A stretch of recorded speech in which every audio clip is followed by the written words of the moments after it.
Hello, welcome back to my channel. Hope everyone is having a great day, evening, night, whatever time you're watching this video. I would like to help a few people out today who are facing something called the fork in the road. And I call this the decision of whether you want a job or whether or not you want to work for yourself. So I'm going to help a few people out as far as how you go about deciding if you're the type of person that is better at a job or if you would be better off as an entrepreneur. So let's get right into it.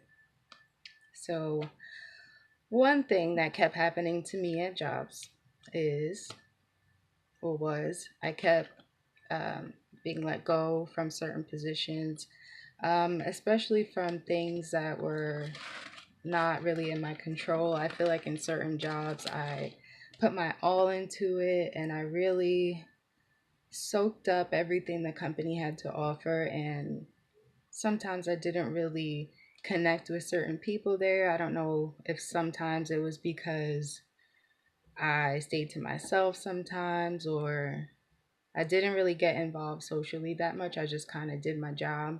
And one lesson I learned was that you have to socialize at work, regardless of whether you like it or not. And yeah, you can be let go if you don't connect with the people there. So, first thing is for those of you who even asked yourself this question in the first place, it's kind of like you kind of already know the answer to your question because you possess a natural entrepreneurial spirit where you feel like there might be something better for you out there, that a job is just not it for you, that you know you want to do a lot more, and a job um, comes along with a glass ceiling or any type of ceiling where you know you're only going to make a certain amount always because there's a salary involved.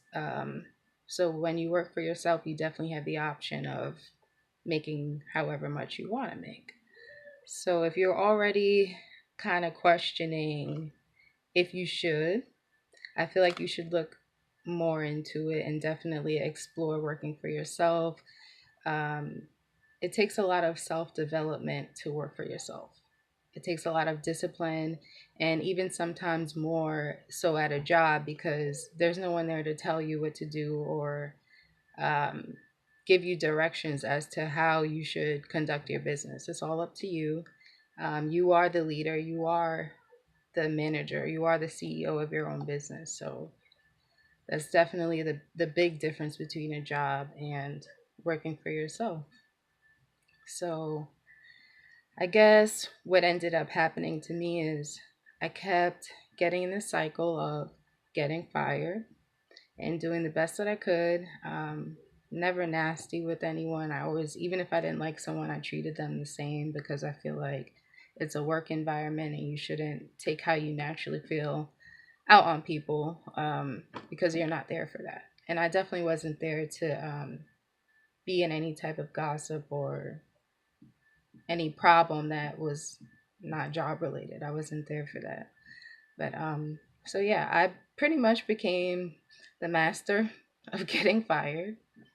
I'm like the best at getting fired. I do know how to keep a job, but once you've mastered getting fired, you kind of start wondering, okay, like how do I stop this? How do I get out of this cycle of putting my all into a job that is getting me nowhere? So I've come to the conclusion that, there are so many different options of how you can make money um, outside of a job.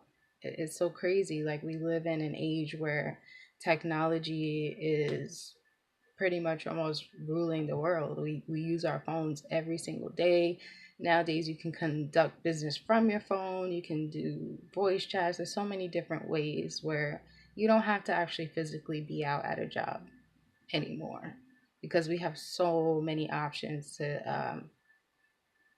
make an income, and you can definitely do it on your own. So I would say for those people, definitely push yourself to at least look for information in how you can turn your passions and your desires into a substantial business. You can use something that you really love and use that to drive you to make a business out of it.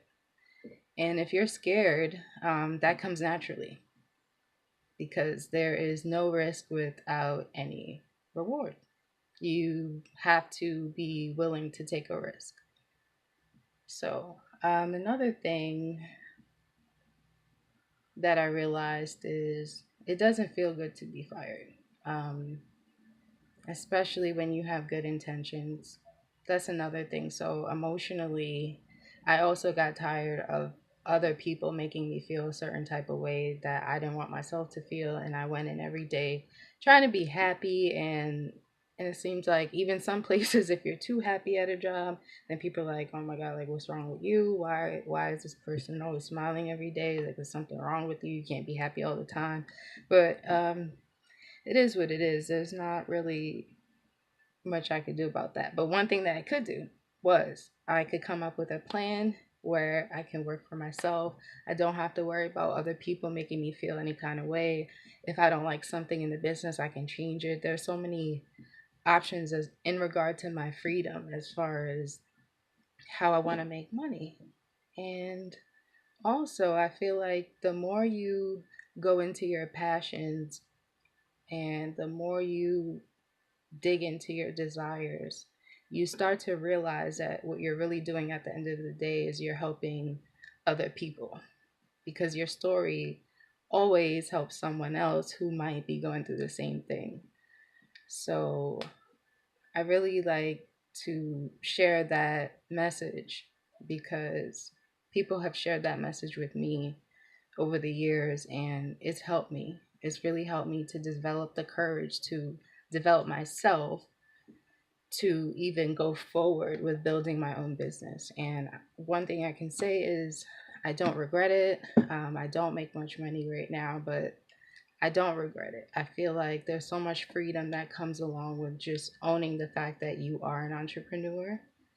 And again, for those people scared to do it, just think about the fear of being let go of a job. Think about every time you got fired and it was out of your control and you wish you could have done something differently. And then you keep thinking about why this happened and what you could have done differently. After a while, it becomes exhausting. It really is. To sit there and wonder what's wrong with you all the time when really the issue could just be you're not living your true self. So I would encourage anyone who is on the fence about working for yourself or following your desires, even if you don't know how to turn your passion into a business, as long as you're looking for it, those answers will come along the way. And that's a fear that I had. I used to overthink, well, I want to do this and I want to make this amount, but I'm not really sure how I'm going to get there. The biggest lesson I learned is it doesn't matter how you get there. As long as you have goals, as long as you have dreams, and as long as you stick to your desires, it really does not matter how you get there. The universe is going to help you get there regardless because you have a goal. It's like it has to happen. You're manifesting what you want. So, I hope that answers a lot of people's conflicting internal questions that they may have about taking a leap of faith and really looking for other income options. One thing that I did was I start out part time. You don't have to just leave your job and just start your own business. So, hey, like even if you don't like your job, I wouldn't suggest that you leave right away. I would suggest that you stay at your job. If you do have a decent job and you are thinking about this, the smartest thing to do would be to do your research while you're at your job. Start your start your part-time passion while you're still at your job and build yourself up until you feel you have enough income to actually leave your job and make it a full time. thing. So I hope that helps out a lot of people who are at the fork in the road. There's always an answer. Even if you decide to stay at your job, there's still always an answer. And I hope you all have a great day. Please check out my next video. I'm going to be helping a few people out on how to deal with gossip in the workplace and how you can control it, how you can stay away from it, different forms of, I don't want to say passive aggression, but different forms of social skills that you can use to not be involved in gossip. So until next time, you guys check out my next video. Hope you all have a good one.